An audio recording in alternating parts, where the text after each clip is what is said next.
Bismillahirrahmanirrahim. Wayajibu wajib fi haqqihi ta'ala, pada hak Allah Ta'ala.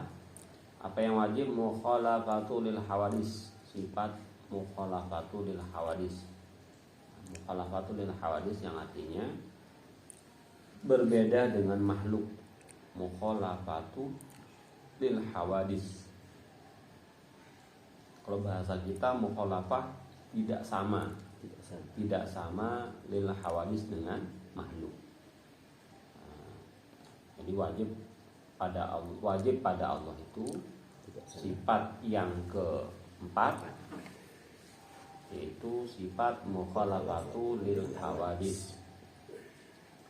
Itu yang wajib. Wa manahu, dan bermula maknanya mukhalafatu lil hawadis, annahu, bahwa sesungguhnya Allah Ta'ala laisa mumatsalan lil hawadis, tidak serupa Allah lil hawadis, bagi makhluknya. Jadi maksud makna mukhalafatul lil hawadis, Allah itu enggak serupa dengan makhluknya. Jadi makanya mulai dari sifatnya Allah itu wujudnya juga nggak bakal sama. Ya mungkin hari ini ada hal sesuatu yang ghaib. Apa yang ghaib misalnya? Itu seperti malaikat, jin, angin, ataupun surga, neraka, itu kan barang-barang yang masih ghaib. Jadi Allah itu nggak akan menyerupai dengan mereka itu. Makanya Allah itu bersifat mukhalafatul lil hawadis, enggak sama dengan makhluknya. Falaisa lahu yadun wala ainun wala udunun wala ghairu dzalika min sifatil hawadis. Maksudnya baginya Allah, falaisa, tidak ada, maka tidak ada lahu baginya Allah itu yadun, tangan, wala ainun, dan tidak ada mata, wala udhunun, dan tidak ada telinga, wala ghairu dzalika, dan tidak ada selain daripada yang demikian. Min sifatil hawadis. Makasih ya Kak. Min sifatil hawadis, daripada sifat-sifat yang baharu. Jadi kalau walaupun nanti di dalam Al-Quran itu ada yadullah, tangan Allah, wajhullah, wajah Allah, itu sebenarnya maknanya itu bukan wajah, bukan tangan. Nah, tapi kalau kita baca di tafsirnya itu bukan makna lafal itu yang dikehendaki, tapi ada tafsirnya tersendiri. Makanya kita nggak bisa menafsirin Al-Quran itu sembarangan. Jadi kita harus mempunyai pegangan, apalagi kita ini orang-orang awam bisa dibilang. Jadi kita dalam menafsirkan Al-Quran itu harus ada pegangan apa maksudnya daripada yadun itu apa, yadullah ataupun wajhullah ataupun yang lain-lainnya, ainullah, itu maksudnya bagaimana. Jadi itu tidak sama dengan makhluknya. Karena yang jelas kalau makhluk ini, kalau tangan ini berarti ada jari-jarinya. Di jari ini ada tulangnya, ada uratnya, ada dagingnya, ada sendi-sendinya, kan gitu. Itu bayangan tangan. Kalau kita bayangan mata, berarti bulat. Di dalam itu ada korneanya, ada bola matanya, ada macam-macam lah di dalam mata. Nah, itu juga udunun, telinga. Namanya telinga berarti ada lubangnya, ada daun telinganya. Berarti sama kan gitu. Nah, jadi jangan sampai memikirkan bahwa Allah itu mumatsalatul lil hawadis. Jangan kita anggap Allah itu sama dengan makhluknya. Nah, dan harus kita yakinkan dalam hati kita bahwa wajib bagi Allah itu bersifat mukhalafatul lil hawadis, yang artinya berbeda dengan makhluknya. Makanya kita karena manusia ini nggak bisa tergambar di dalam pikirannya. Nah itu kalau nggak ada contohnya. nggak akan tergambar oleh pikiran kita kalau nggak ada contohnya. Kita bisa dibilang Nabi dulu waktu Isra dan Mi'raj naik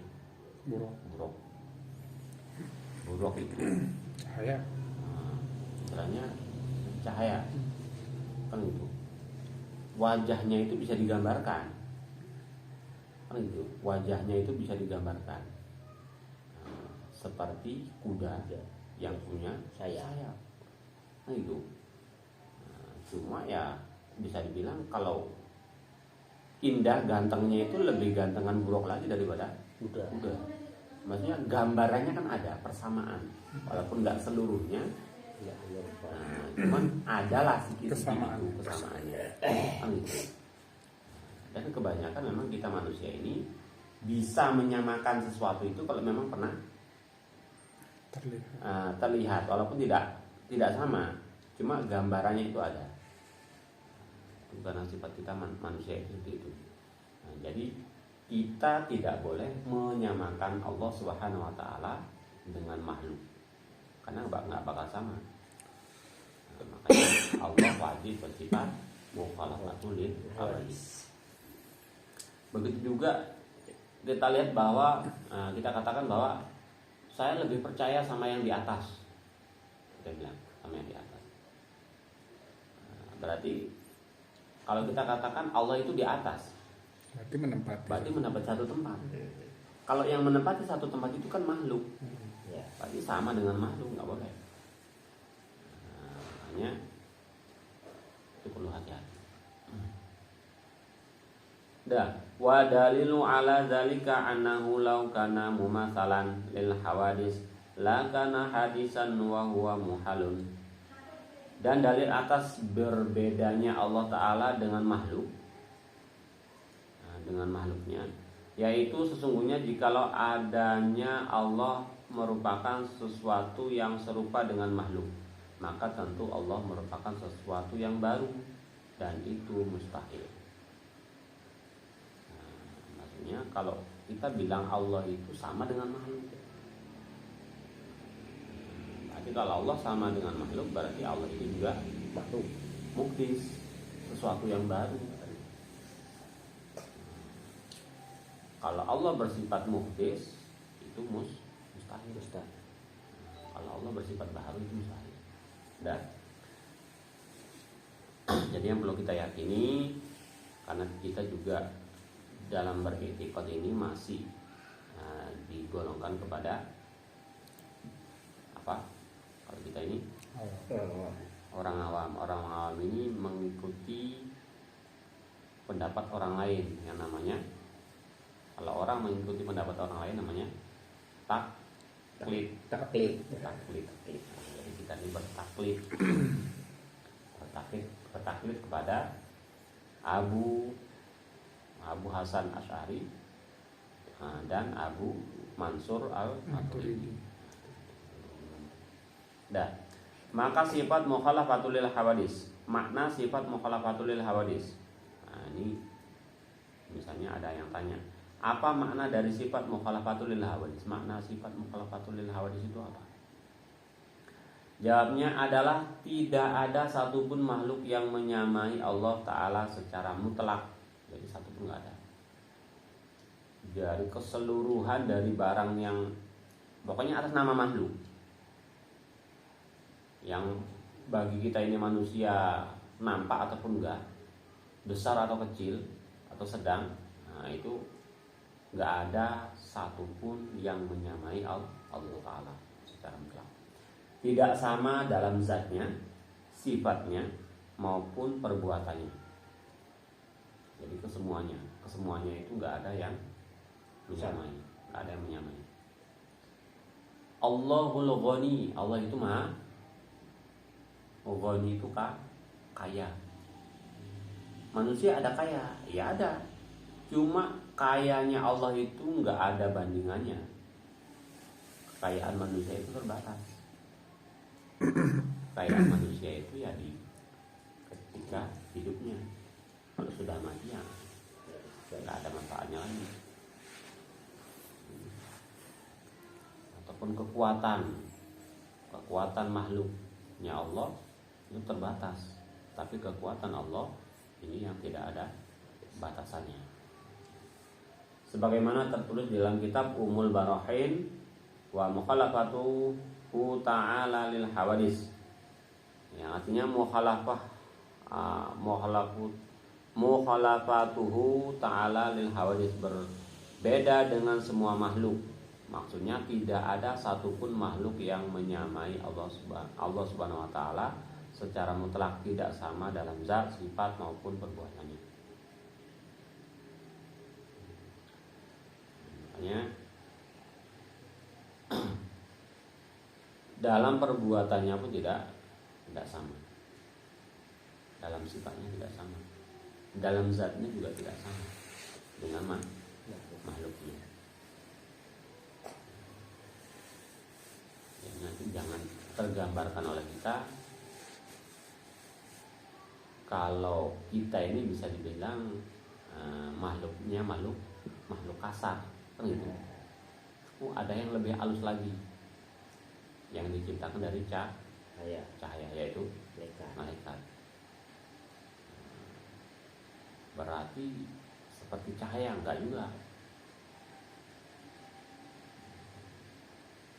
Karena kalau dikatakan seperti cahaya, ya sudah menyamai makhluknya. Seperti angin? Ya enggak juga. Karena angin itu juga makhluknya. Udara, ya angin sama. Angin, udara, cahaya, api, itu semua makhluknya. Jadi nggak ada yang menyamai secara mutlak. Jadi nggak ada. Kalau dikatakan secara mutlak itu berarti pokoknya nggak ada bandingannya lah. Kalau mutlak itu ya memang nggak ada. Pokoknya seluruh makhluknya Allah ini nggak ada yang menyamai satupun. Itu secara mutlak. 2. Membayangkan zatiyahnya Allah. Apakah boleh kita membayangkan zatiyahnya Allah Subhanahu wa taala? Kita bayangkan zatiyahnya Allah ataupun zatnya Allah itu. Nah, jawabannya tidak diperbolehkan. Jadi kita nggak boleh membayangkan ini. Kita bisa membayangkan sesuatu itu kalau kita pernah lihat bentuk contohnya. Seperti saya katakan tadi, indahnya bulan itu karena bisa kita lihat. Indahnya matahari karena bisa kita lihat. Kalau kita menyamakan Allah dengan bulan dengan matahari, itu karena kita ya cuman itu yang bisa kita lihat. Mungkin di alam ini apa yang pernah kita lihat yang sangat indah, kan gitu. Lalu kita menyamakan, ya nggak boleh. Karena mungkin pernah kita dengar bahwa seindah-indahnya itu ya Allah yang lebih indah. Makanya nikmat yang paling besar, kalau pernah juga ada di dalam kitab, nikmat yang paling besar besok di akhirat adalah melihat zatnya Allah Subhanahu wa taala. Nikmat yang paling besar. Jadi intinya, apa boleh kita membayangkan zatiyahnya Allah Subhanahu wa taala? Maksudnya menyamakan dengan apa? Ya, berarti secara nggak langsung ketika kita bilang Allah itu ya tulisan itu, ya itu nggak boleh juga. Karena tulisan itu juga itu makhluk juga. Ya walaupun mungkin gambaran, ya tetap nggak boleh gambaran. Karena jalannya nggak boleh gambaran. Jadi andai-andai ya.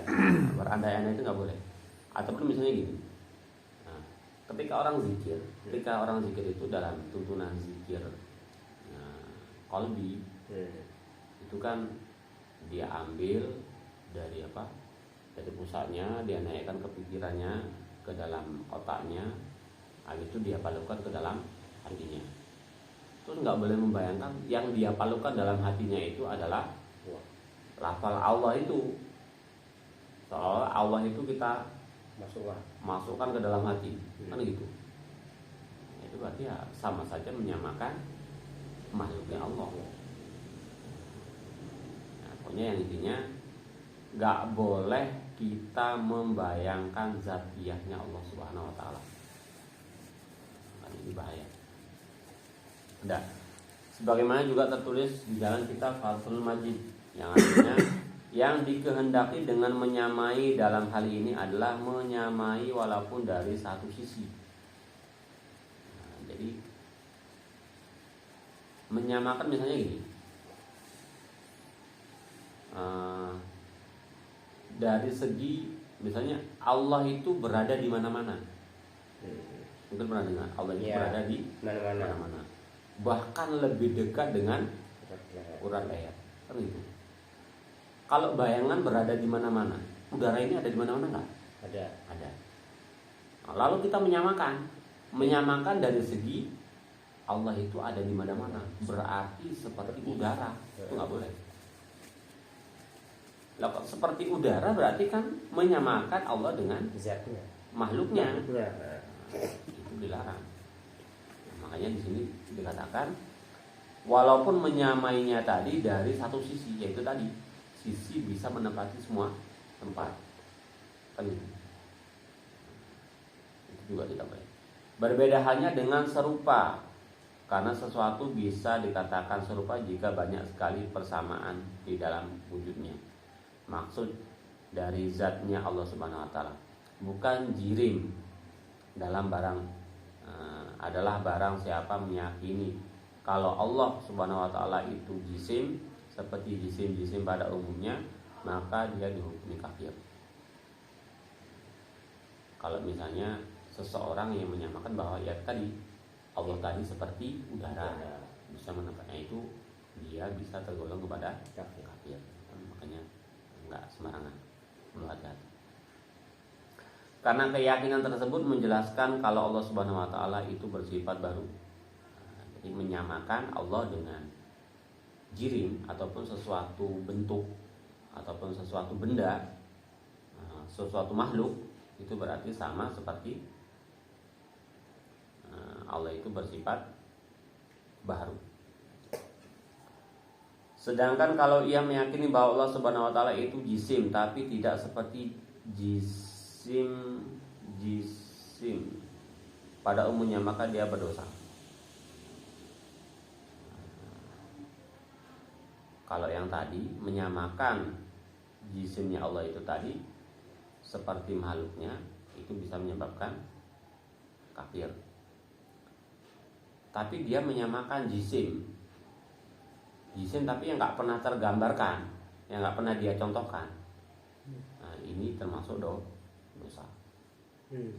Maksudnya gini, mencontohkan sesuatu Allah itu dengan yang nggak pernah dia lihat, nggak pernah, pokoknya cuma ada dalam pikirannya. Nah, itu juga dihukumi dosa. Terlebih-lebih kalau dia menyamakan zatnya Allah itu kepada makhluk, sesuatu yang pernah dia lihat contohnya, itu bisa membuat dirinya kafir. Imam Ibnu Rif'ah mengatakan orang tersebut dihukumi kafir, sedangkan Imam Izzuddin Abdus Salam tidak menghukumi kafir. Ini berkaitan dengan menyamakan Allah dengan jirim tadi.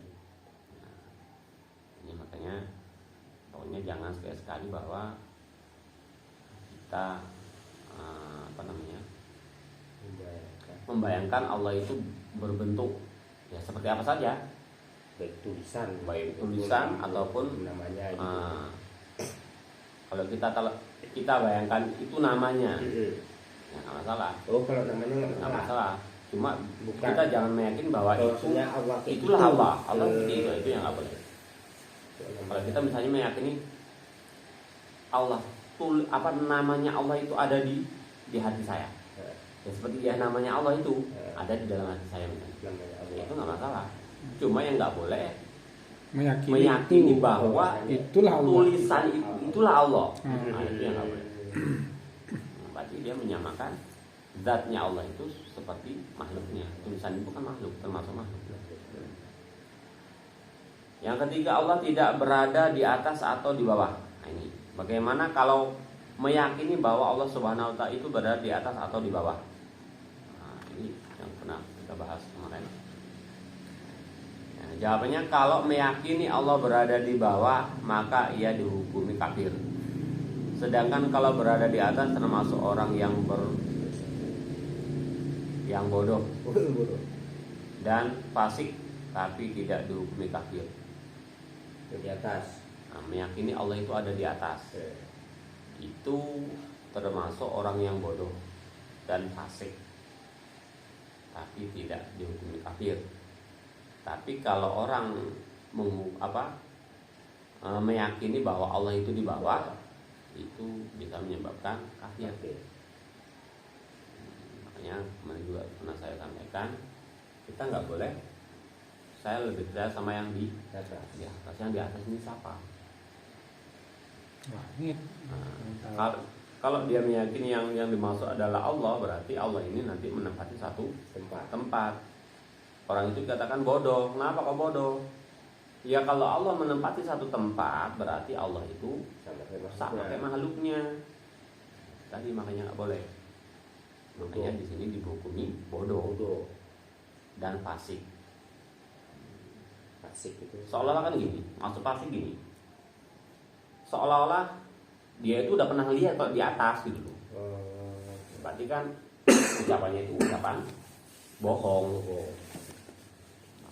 Dikatakan orang bodoh ya tadi udah tahu kalau Allah itu wujudnya itu tidak sama dengan makhluk, tidak bertempat.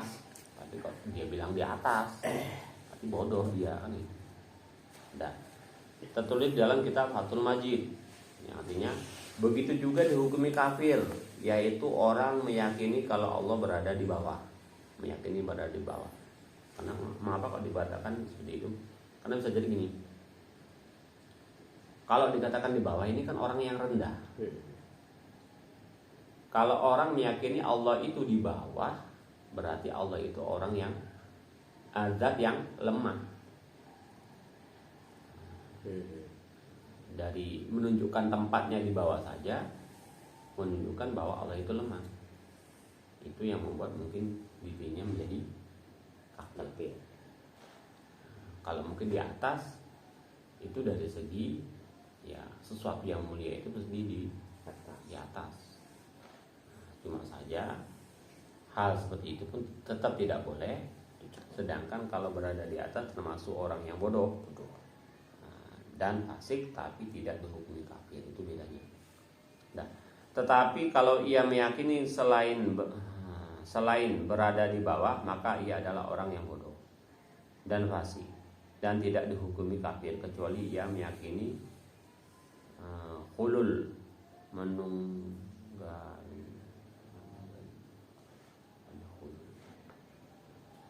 Nah, intinya itu. Selanjutnya wajib mentakwil hal-hal yang membingungkan. Ketika ada hadis atau sejenisnya yang dapat menimbulkan salah persangkaan dan membingungkan apa yang harus dilakukan. Ini contohnya. Dan hal-hal yang dapat menimbulkan salah pemahaman, maka wajib ditakwil sebagaimana dalam hadis kudusi yang berbunyi, bumi dan langit tidak mampu untuk memuatku, dan sesungguhnya hatinya orang mukmin mampu memuat haibah dan rahmatku. Sebagaimana juga dikatakan bahwa hati adalah rumah Tuhan. Maksudnya hati orang mukmin adalah tempat rahmatnya Allah dan tempat menampakkannya Allah Subhanahu wa taala. Memang agak ribet sedikit ya memang. Yang intinya yang kita yakin bahwa Allah itu tidak sama dengan makhluk. Nah, menyamakan Allah dengan makhluknya. Bagaimana hukumnya orang yang menyamakan sifat-sifatnya Allah dengan salah sifat makhluknya Allah Subhanahu wa taala? Maksudnya menyamakan bahwa sifatnya Allah kan banyak. Bukan tertutup dari yang 20 sifat saja yang wajib. Bahkan nama-nama Allah yang 99 itu juga mengandung sifatnya Allah. Makanya orang yang menyamakan sifatnya Allah dengan salah satu sifatnya makhluknya, berarti orang tersebut dihukumi kafir. Dalam keterangan kitab Fathul Majid disampaikan Imam Ishaq bin Rahway berkata, barang siapa menyifati Allah Subhanahu wa taala kemudian menyerupakannya dengan sifat-sifat makhluknya, maka ia dihukumi kafir. Imam Nu'aim bin Hamad berpendapat barang siapa yang menyerupakan Allah dengan sesuatu dari makhluknya, maka ia telah kafir. Dan barang siapa yang mengingkari terhadap sifat-sifatnya Allah, maka ia juga hukumi kafir. Yang menyamakan dengan sifatnya makhluk ataupun yang mengingkari sifat-sifatnya Allah yang wajib, maka ia dihukumi kafir. Nah, apakah golongan yang menyatakan dirinya sebagai kaum Mujassimah dihukumi kafir? Ya, dihukumi kafir. Jadi diantaranya ada kaum ini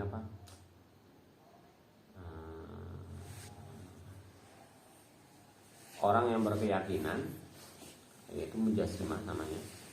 Ini tergolong kepada dihukumi kafir. Bisa diambil keterangan dari dalil sifat mukhalafatul lil hawadits ini, bahwa kaum yang menamakan dirinya dengan Mujassimah dihukumi kafir dengan tegas, karena ketetapan dari tajsim mengatakan kalau Allah itu berjisim, itu berarti ia meyakini kalau Allah Subhanahu wa taala itu baru. Jadi menurut orang Mujassimah, kelompok Mujassimah ini kelompok Mujassimah, mereka itu meyakini bahwa Allah itu berjisim. Berjisim itu maksudnya mempunyai bentuk. Nah, apa faedahnya memahami sifat mukhalafatul lil hawadits? Faedahnya apa? Selama dari dua fitnah, yakni fitnah di dunia berupa Dajjal dan fitnah di akhirat, sebagaimana di dalam kitab Fathul Majid. Dan ketika adanya sifat mukhalafatul lil hawadits adalah dalil yang paling besar, maka dalil ini akan menolak fitnah di dunia dan fitnah di akhirat. Fitnah di dunia yaitu fitnah Dajjal. Dajjal adalah orang pemuda yang tidak mempunyai jenggot dan kumis. Matanya yang sebelah kiri buta, tepici. Seakan-akan mata kiri tersebut tidak ada. Sedangkan mata yang sebelah kanan bercampur darah, tertutupi oleh kulit yang tebal. Di antara kedua matanya tertulis lafal kafir. Setiap orang mukmin baik yang bisa menulis atau tidak mampu membaca tulisan tersebut. Setiap orang mukmin baik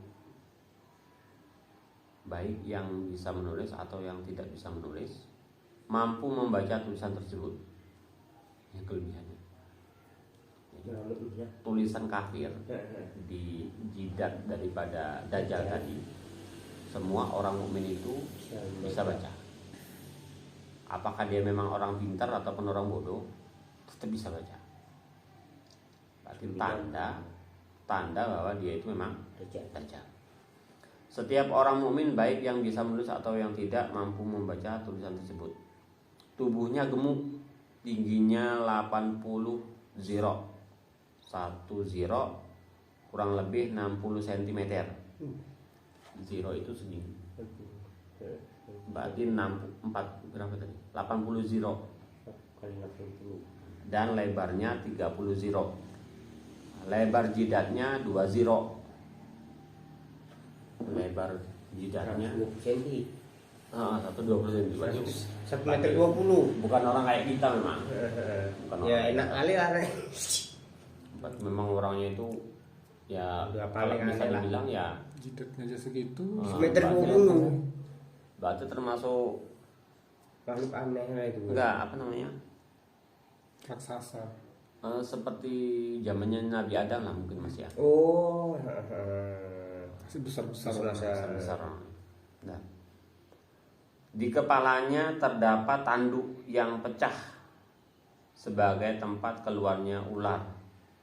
Rambut kepalanya seperti ranting-ranting pohon. Salah satu tangannya lebih panjang dibandingkan tangan yang lainnya.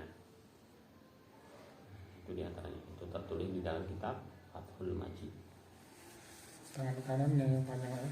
Ini salah satu, pokoknya di sini salah satu tangannya lebih panjang tangan kanan tapi yang kiri dibandingkan tangan yang lainnya.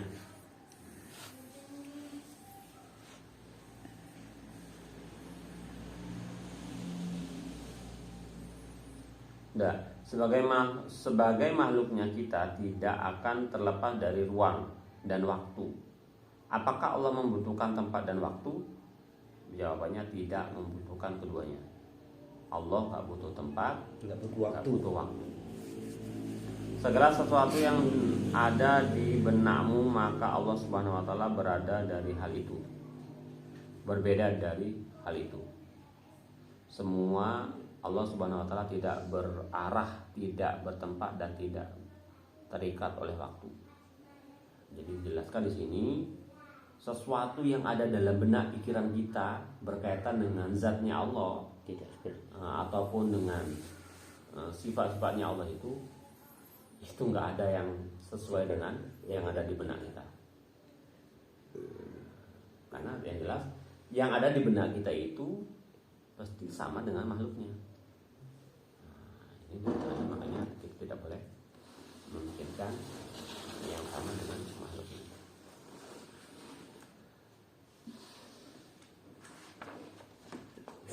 Lawannya apa tadi Pak? Lawan Mustahil. Mukhalafatul hawadis mustahil. mustahil mumasalatu lil hawadis, serupa dengan yang baru. Mumasalatu lil hawadis, serupa dengan yang baru. Ini pembahasannya agak banyak. Ini nggak bisa sekali selesai. Ini istilahnya sifat mukhalafatul lil hawadis ini Menyeluruh untuk semua sifat. untuk menolak pemahaman sifat-sifat yang lain. Makanya pembahasannya agak panjang. Nggak banyak. Kalau umumnya orang melihat, berarti karena punya matanya ada ininya, ada itunya, ada itunya. Habis itu Allah itu mendengar. Kalau mendengar umumnya ada kupingnya, ada bolongannya, ada daun telinga dan lain-lainnya. Allah itu mutakalimun, berkata-kata. Kalau kata-kata itu yang jelas berarti pakai mulut, ada lidahnya, berarti ada hurufnya. Makanya hal-hal ya, pokoknya semua yang ada dalam pikiran manusia berkaitan dengan sifat-sifat Allah itu nggak ada yang benar, nggak ada yang betul. Makanya yang jelas yang dipikirkan itu pasti yang ada persamaannya. Nah, yang disamakan itu pasti makhluknya. Kalau Allah disamakan sama makhluknya ya mustahil. Seperti itu. Allah